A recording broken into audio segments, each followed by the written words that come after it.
Ce qui me semble important, c'est qu'il y ait un candidat régionaliste à la prochaine présidentielle de 2017. Quel que soit le candidat, d'ailleurs, il n'est pas obligatoirement breton.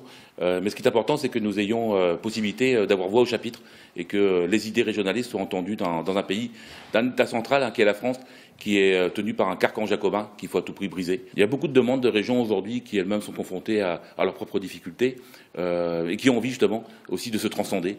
Et c'est vrai qu'il y a des relations déjà avec l'Alsace, bien sûr aussi avec le sud de la France, l'Occitanie, il y a aussi des relations avec les Basques, il y a aussi des relations avec des gens du nord de la France, des gens qui ont une forte identité. Et c'est vrai que tous ces gens-là aujourd'hui ont envie de faire valoir leurs propres convictions, leurs propres envies et surtout, justement, comme je le disais tout à l'heure, de briser le carcan jacobin parce qu'ils ne trouvent pas aujourd'hui la capacité d'expression dans l'Hexagone. Donc évidemment, aujourd'hui, il y a des contacts et c'est aussi ces contacts qu'on entend fortifier pour l'avenir. Je dirais aujourd'hui qu'il faut donner un grand coup de pied dans la porte de l'histoire à Paris pour que la Bretagne puisse aussi entrer de plein pied dans le XXIe siècle.